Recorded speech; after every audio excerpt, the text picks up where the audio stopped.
Hello YouTube, bienvenue ou bienvenue sur ma chaîne Nesty Books and Coffee. Aujourd'hui on se retrouve pour parler de mes lectures vampiriques. Voilà, au début de l'année j'ai eu une très grosse phase vampire. Donc j'ai lu pas mal de bouquins, surtout des sagas complètes en fait. Pour une fois que je finis des sagas sur les vampires. J'ai lu par exemple Twilight, oui, 1000 ans après tout le monde, mais enfin j'ai lu Twilight. Bref, on va revenir sur tout ça. Je voulais séparer un petit peu les updates parce que sinon ça faisait des grosses vidéos. Des grosses vidéos qui n'étaient pas très intéressantes. Là, on va parler de vampires et il y a des livres très cool. Il n'y a pas que des vampires, il y a un tout petit peu de romance paranormale aussi. Vous allez voir, c'est un thème. Cette fois, c'est le thème de mon début d'année. C'est parti! On va commencer par un livre que je n'ai plus en ma possession. Il s'agit de Chasseuse de la nuit de Janine Frost. C'est publié chez Milady dans la collection Beat Lit. Et j'avais acheté la saga complète pour une bouchée de pain. Je ne l'ai pas gardée. J'ai lu du coup le premier tome et j'ai abandonné le tome 2. Oui, c'est ça. Le premier tome, donc on suit Kat, qui est une jeune femme moitié vampire, moitié humaine. Sa part vampire, elle la doit à l'agression de sa mère humaine. Et du coup, sa mère lui a toujours appris que les vampires, c'était le mal incarné, ce qui se comprend. Et Kat, avec ses particularités de sang mêlé, elle va décider de faire la chasse aux vampires. Et un jour, elle va s'en prendre à la mauvaise personne, elle va s'en prendre à Bones, qui est un vampire très puissant. Et il va lui dire, bah écoute, soit tu travailles pour moi et tu m'aides dans ma chasse, soit je te tue. Kat, elle va se sentir obligée, parce qu'elle n'a pas envie de mourir, de travailler avec Bones et une romance va se développer entre eux et également des enjeux à côté avec des grands méchants et compagnie. C'est un premier tome qui m'avait plutôt convaincue, c'était assez chouette, ça se lisait très facilement. Et j'aimais bien la dynamique entre les deux personnages, même si c'est très daté. La collection Milady Beat Lit, c'est quand même une collection qui commence à dater un petit peu. C'est très hétéronormé, c'est très mal puissant et jeune fille en détresse. Même si Kat est un personnage fort et intéressant, elle a quand même un sacré caractère. J'ai moins aimé la fin. Je me suis dit, oula, on part dans une direction que j'aime beaucoup moins. Et effectivement, dans le début du tome 2, j'ai dû lire à peu près 150 pages et j'ai eu énormément de mal à rentrer dedans. Je me suis dit, je vais pas m'amuser à lire les 8 tomes que j'avais, alors que j'ai du mal à... Enfin, que le premier n'a pas été un coup de cœur et que le tome 2 est compliqué à lire pour moi. J'ai abandonné, j'ai pas gardé la saga. Peut-être que ça peut plaire, je ne nie pas du tout les qualités du bouquin. C'était assez entraînant, mais voilà, ce tome 2 m'a complètement ralenti et ça m'a... Enfin, et puis les vampires, je vous ai dit c'était une phase, donc il y a eu un petit ralentissement à la fin, disons fin mars. Comme je vous le disais en intro, j'ai lu Twilight. Donc j'ai lu les 4 Twilight, donc Fascination, Tentation, Hésitation, Révélation. Twilight, c'est une saga qui est sortie en 2005. Je crois que c'est 2005. Est-ce que c'était traduit? Non, 2005. Donc de 2005 à 2010, quelque chose comme ça. Ça a eu énormément de succès. Ça a été vraiment un best-seller. L'adaptation cinématographique est ultra célèbre aussi. Et j'adore les films. J'ai vu tous les films. Et justement, à l'époque des films, donc j'ai connu la saga. Il n'y avait que les 3 premiers films. Et le 4 devait sortir donc en 2 parties. Sauf que je voulais savoir avant tout le monde parce que j'ai toujours eu ce truc de vouloir lire les livres avant. Je ne l'avais pas fait pour les 3 premiers tomes, enfin pour les 3 premiers films. J'avais lu le tome 1 et ensuite j'avais lu le tome 4 en me disant de toute façon j'ai vu les films. Alors les films sont plutôt fidèles aux livres en réalité. C'est des très bonnes adaptations. Je les trouve vraiment... Ça a peut-être un petit goût nostalgique, mais j'aime beaucoup la réalisation, j'aime bien cet effet un peu bleu, j'aime énormément la bande originale. Par contre, bon, le jeu d'acteur est pas incroyable. Beaucoup de gens critiquent le travail de Kristen Stewart, donc Bella, mais Bella est pareille en fait dans le livre, elle est un peu pénible cette demoiselle. Du coup, Twilight, si jamais vous ne savez pas de quoi ça parle, c'est une jeune fille qui va aller vivre chez son père. Elle quitte la Californie, il me semble. non, l'Arizona. Bon, elle quitte une région chaude et elle va retrouver son père dans le... Il me semble que c'est dans le comté de Forks, voilà. Donc bref, Washington, par là autour. Washington, pas la ville du coup. Et elle va avoir du mal à s'adapter et elle va rencontrer un garçon qui s'appelle Edward. Et en fait, Edward est un vampire. Une relation va se nouer entre eux et le grand sujet aussi, c'est un triangle amoureux avec Jacob qui est un loup-garou. Voilà un petit peu l'idée, je ne vous spoil pas grand chose, c'est des films qui datent énormément, je suis un peu à la traîne. Qu'est-ce que j'ai pensé de cette lecture? Honnêtement, ça se lit très bien, c'est très facile à lire, ça se dévore, on a envie de savoir la suite. Si j'avais pas vu les films, je pense que je les aurais dévorés encore plus vite. J'ai vraiment apprécié donc plutôt le tome 2, que je trouve très très bien fait, dans lequel Bella et Edward vont se retrouver séparés pour certaines raisons, et on a un passage qui décrit la dépression, qui est excellent. Vraiment, enfin, on comprend beaucoup mieux l'adaptation du coup, mais vraiment Bella passe un très mauvais quart d'heure. Et j'ai aimé le tome 4 aussi, parce qu'en fait on découvre plus de choses sur l'univers des vampires, parce que on se descend, enfin, j'ai pas le mot. On recule le focus, vous voyez ce que je veux dire? On prend un peu de distance et on voit tous les autres types de vampires qu'il y a dans le monde. Et j'aurais trouvé ça super intéressant que Stephenie Meyer nous écrive du coup des petits livres sur les autres vampires, au lieu de se concentrer sur un vampire qui n'a aucun intérêt. Je pense à la deuxième vie de Brie Tanner, quelque chose comme ça, que je n'ai pas lu, peut-être il est génial, mais bon, bref. En tout cas, j'ai quand même aimé ma lecture. Après, évidemment, il y a des défauts énormes. On a le culte de la virginité, malgré tout. C'est quand même un gros sujet, je trouve. Edward est un personnage toxique. Il espionne Bella, il la suit partout, il la regarde dormir. C'est assez flippant. Il est ultra protecteur. Elle est un peu faite en sucre aussi, selon lui, donc c'est compliqué. Jacob n'est pas mieux, hein, parce que je sais qu'il y a une team Jacob, une team Edward. Moi j'étais team Jacob au tout début et après j'étais team, honnêtement, Alice. Bella et Alice. Voilà, ça c'est mes petits... mon délire. Mais Jacob n'est pas un super personnage non plus. J'avais oublié, mais il y a effectivement une scène avec du chantage affectif et une agression, selon moi. Voilà, qui n'est pas bien dénoncé, je trouve, qui n'est pas pas fou sur certains aspects, mais en tout cas j'ai quand même beaucoup aimé ma lecture parce que ça m'a fait replonger dans mon adolescence. Je me souviens que je les ai cherchés partout, ces livres, je les cherchais en vide-grenier, même mes parents connaissaient la couverture, les titres, ils savaient ce que j'avais parce qu'on les cherchait ensemble, et je ne les avais jamais lus en entier, donc voilà, c'est chose faite. C'est une expérience quand même que je recommande parce que c'est le vampire original de la young adulte. Il y a un côté quand même... On ne peut pas nier l'effet de Twilight dans la littérature young adulte. Et je vous mets une vidéo hyper intéressante, je vous mets la miniature ici, j'ai perdu le nom de la chaîne, et je vous mets le lien en barre d'infos sur une jeune demoiselle qui découvre aussi la saga Twilight. Et je trouve sa vidéo hyper complète et hyper bien menée, donc n'hésitez surtout pas à la regarder, elle est vraiment top. Du coup, dans cette envie de retrouver un petit peu la sauce Twilight, un petit peu les triangles amoureux, le young adulte, les trucs un peu clichés, un peu niais, je me suis lancée dans une saga et en fait, plaisir coupable, je trouve. Je vous en ai parlé dans mon book haul, alors pas le dernier, l'avant-dernier je pense. Bref, ça commence à remonter un petit peu. Je vous ai parlé d'Assoiffé de Tracy Wolff, publié chez PKJ. Il s'agit d'une saga, donc en français, la traduction fait 10 tomes. En anglais, elle en fait 6, il me semble, 5 ou 6.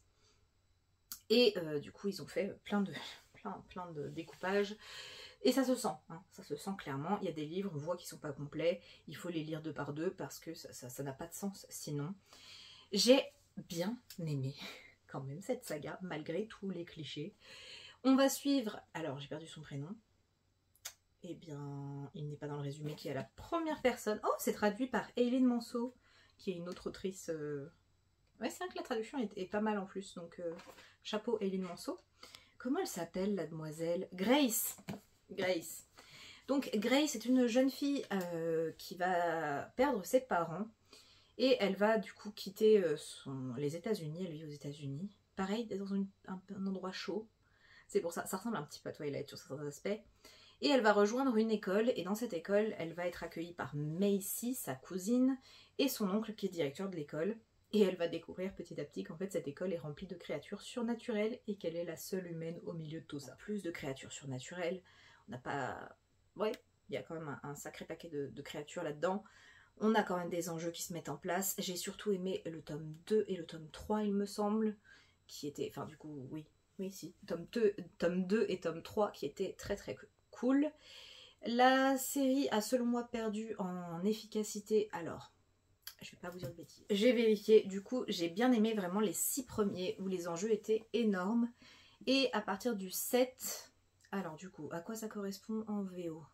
1, 2, 3. 1, 2, 3, ça doit être les mêmes. 3 et 4. Je pense que c'est à partir du 4e tome, dans la version originale, où on a un changement de point de vue, on a une sorte de... Comment dire, on voit des événements qui se sont déjà passés et on les voit se passer en parallèle pour introduire du coup le tome 7, 8, 9, 10, quelque chose comme ça. Je suis un peu perdue dans mes tomes, mais bref, il y a un moment où il y a une coupure nette en VF, c'est à partir du tome 6, enfin début du tome 7 du coup. Et là, j'avoue que j'ai un peu perdu en intérêt. En même temps, je me les suis enchaînée à une vitesse phénoménale. Peut-être que c'était un petit peu trop de vampires et de Grace qui se pose 3000 questions à la minute. Vraiment, dans le 7, 8, 9, 10, elle est un peu beaucoup pénible. Voilà. J'aime quand même bien les autres personnages. Je trouve qu'on s'attarde quand même sur les autres personnages qui sont un peu développés. C'est pas extraordinaire. Ce ne sont pas des coups de cœur, mais c'est une saga que j'ai trouvée hyper intéressante quand même, qui apporte des nouvelles choses, un peu trop long sans doute, un peu ralenti aussi par le découpage à la française, c'est dommage, mais si vous aimez les vampires et que vous voulez un truc qui a un petit peu le goût de nostalgie, un petit peu un côté plaisir coupable, j'aime pas trop cette expression parce que lisez bien ce que vous voulez, moi j'ai kiffé. Je pense que ça pourrait vous plaire et du coup, j'en profite parce que je l'ai oublié dans mon dernier book haul. Je me suis pris Sweet Nightmare, donc de Tracy Wolff, toujours publié chez PKJ, où on va se retrouver dans une autre académie, dans une autre école. Voilà. Dans le premier, on était à Katmere, enfin dans la première saga, on était à Katmere, et là on est à la Calder Academy. On a entendu parler de la Calder Academy dans Assoiffé. Je ne sais pas combien de tomes il va y avoir de Sweet Nightmare. J'espère que ça fera pas autant. Mais bon, je me dis, ma prochaine phase vampire, je sais sur quoi me tourner, enfin vers quoi me tourner, parce que j'ai quand même bien aimé. On s'éloigne un tout petit peu des vampires et on y retourne ensuite. J'ai lu la saga Ivywild de Helen Harper, publiée chez Bookmark dans la collection Urban Fantasy. Et ici, on va pas suivre un vampire, mais on va suivre une sorcière. Ivywild est une sorcière qui n'a pas envie d'être dans l'ordre des sorciers, qui n'a pas envie de parler, enfin d'être mêlée à tout ça. Elle conduit son taxi, elle aime bien manger, elle aime bien être pépère sur son canapé. Mais par un concours de circonstances, elle va se retrouver liée à un puissant sorcier et devoir enquêter sur des phénomènes paranormaux. Donc elle va être mêlée à tout ça, malgré elle. Et c'est une saga, j'ai lu les 3 tomes et j'ai adoré. C'est vraiment... j'ai ri, j'ai été émue. Ivywild, elle a un côté hyper attachant. C'est une petite sorcière qui aime manger et qui en a rien à faire du reste du monde. Et elle se retrouve en face de, j'ai perdu son prénom, Raphaël Winter, qui est tout le contraire d'elle. Il est plutôt hautain, plutôt très guindé, et il prend la magie et l'ordre et les règles très au sérieux. Donc le combo entre les deux fonctionne très bien, ils sont plutôt marrants, ils ont une belle alchimie, il y a un petit peu de romance entre eux. Mais ça, ouais, c'était pas mal du tout, c'était même très cool, je trouve que c'est pareil, hyper addictif, ça se lit bien, c'est un peu court, sachant que, bon, il coûte 18 €, actuellement c'est pas si cher que ça parce que les livres augmentent, je ne sais pas s'il coûte toujours d'ailleurs 18 € parce que je les ai achetés d'occasion, mais Bon, c'est un peu court, mais en tout cas, j'ai passé un excellent moment. J'ai alterné avec le format audio, comme sur Assoiffé. Je vous l'ai pas dit, mais Assoiffé aussi, j'ai alterné avec le format audio. Et ils sont excellents, tous les deux. Assoiffé, les narrateurs sont cool. Et celui-là est encore plus cool, je trouve. Vraiment, l'audio était très chouette. J'essaierai de me procurer la petite novella sur Noël, parce que bah, la fin était un peu rapide et que j'aurais bien aimé en savoir un peu plus. Il y a un personnage là-dedans que j'adore, c'est un chat, qui est excellent. Voilà, un chat vulgaire qui ne sait dire que des insultes, mais qui est super drôle. Et on va terminer par une autre urban fantasy. Est-ce que c'est de l'urban fantasy? Qui mêle cette fois sorcière et vampire, et pas que. Il s'agit de Rebecca Keane, donc de Cassandra O'Donnell. C'est le tome 1 que je vous présente. Il y a au total 7 tomes, si je dis pas de bêtises. C'est ça, il y a 7 tomes au total. Il me semble qu'un 8e est prévu. J'ai cru voir ça sur la page de l'autrice sur Facebook, qui est toujours active. Il y a un 8e tome normalement prévu, et effectivement, la fin de celui-là, il manque quelque chose. Donc Rebecca Keane, c'est une jeune femme qui vit seule avec sa fille. D'ailleurs, portrait de mère, c'est très rare de voir des personnages parents, et je trouve ça hyper intéressant. Donc c'est une sorcière qui vit avec sa fille. Elle essaye de se protéger de quelque chose, on ne sait pas ce qu'elle fuit, et elle a très peu d'amis à part une louve-garou, j'ai perdu son nom, peu importe, qui est ultra attachante, j'adore ce personnage aussi. Et elle va se retrouver, pareil, par un concours de circonstances, à enquêter sur quelque chose, et elle va devenir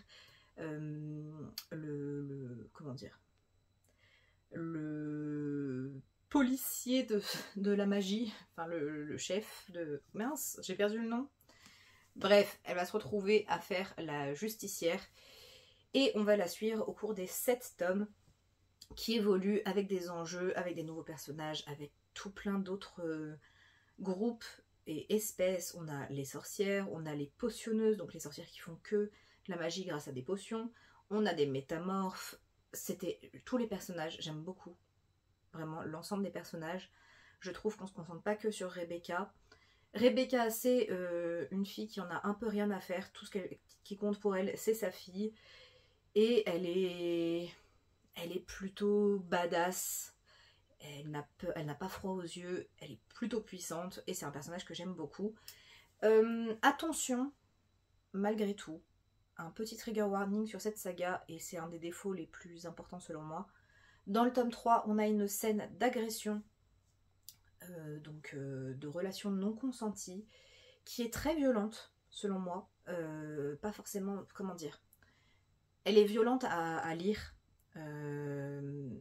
pas violente dans les actes particulièrement, je sais pas vraiment comment dire, mais en tout cas c'était assez violent parce que c'est banalisé, on en parle très peu, on sent que Rebecca, ça l'a profondément touchée, mais c'est pas dénoncé, elle le processe pas réellement, elle en parle pas. J'ai trouvé ça un peu dommage, un peu, alors je vais pas dire problématique parce que c'est hyper exagéré, mais je trouve que l'autrice aurait dû plus parler de ce qui s'était passé, développer ça, parce que là on passe un peu le traumatisme derrière le reste, et la résolution est pas forcément très très convaincante. Donc voilà, attention, tome 3, léger, un gros bémol. Le reste de la saga est hyper addictif, j'ai hâte de voir le tome 8, je ne sais pas si le tome 8 va paraître, on est sur des éditions hyper anciennes, c'est la collection Darklight de J'ai lu, je crois que ça n'existe plus, les 2 derniers sont sur une autre collection, donc voilà, je sais pas trop ce que ça va donner, mais j'aurais passé, quoi qu'il arrive, un très bon moment avec les 7 premiers tomes, un goût d'inachevé, j'espère qu'un jour on aura la suite. Et du coup, pareil, il me semble que je l'ai oublié dans mon dernier book haul, donc j'ai acheté la suite, entre guillemets, un spin-off de Rebecca Keane. À l'époque, il y a un livre qui est sorti qui s'appelait Leonora Keane, qui parle du coup de l'enfant de Rebecca, de sa fille, et ce livre était sorti normal, enfin voilà, il y avait marqué Leonora Keane, et il a été republié, réédité, et il a été publié sous un autre nom. Et si on ne sait pas, eh bien on ne peut pas deviner à la couverture que c'est la même histoire. Il s'agit de Dead Garden, du coup de Cassandra O'Donnell. Le tome 1, L'héritière, ça a été publié chez Flammarion avec une... Alors l'édition est magnifique, hein. Je suis très contente qu'il l'ait réédité parce que la couverture de Leonora Keane, je vous la mets là. Franchement, celle-ci est beaucoup mieux. Donc voilà, on a un très très beau relié. Et du coup, on va suivre Leonora Keane. Je ne l'ai pas encore lu, c'est un peu comme Sweet Nightmare. Je les garde pour quand j'aurai à nouveau cette phase un peu vampirique. Le tome 2 va paraître. Je ne sais pas si le tome 2 de Leonora Keane était paru à l'époque. Donc voilà, si vous n'avez pas lu Rebecca Keane, je pense que vous pouvez lire celui-là, mais vous serez spoilé de toute la saga Rebecca Keane. Ce que moi je trouve dommage. Après, celui-là est peut-être plus orienté young adulte, alors que l'autre saga est plus orientée adulte. J'en sais rien, je vous en dirai des nouvelles quand je l'aurai lu, mais ça risque de pas être tout de suite, parce que ma phase vampire a quand même duré un moment. Mais voilà, j'étais quand même contente de le trouver, d'occasion qui plus est, donc super chouette. Et voilà YouTube, c'en est tout pour cette update, j'espère qu'il vous aura plu. Effectivement, on est sur une thématique bien particulière. Voilà, je voulais quand même vous en parler parce que du coup, au total, ça fait beaucoup de livres avec Assoiffé qui a 10 tomes, Twilight qui en a 4, Rebecca Keane c'est 7 livres, donc bon, ça fait quand même beaucoup de bouquins. Résumé un petit peu rapidement, je vous mets les liens en barre d'infos quoi qu'il arrive. Si cette vidéo vous a plu, n'hésitez pas à liker et à vous abonner. Vous pouvez aussi me laisser un commentaire, et là, eh ben, un vampire. Il me semble qu'il y a l'emoji vampire qui existe, ou les dents, ou du sang, ou quelque chose en rapport avec les vampires, c'est totalement évident cette fois. Voilà, pour une fois que j'invente pas un truc bizarre. Moi je vous dis à très bientôt dans une prochaine vidéo, et d'ici là, prenez soin de vous. Bye!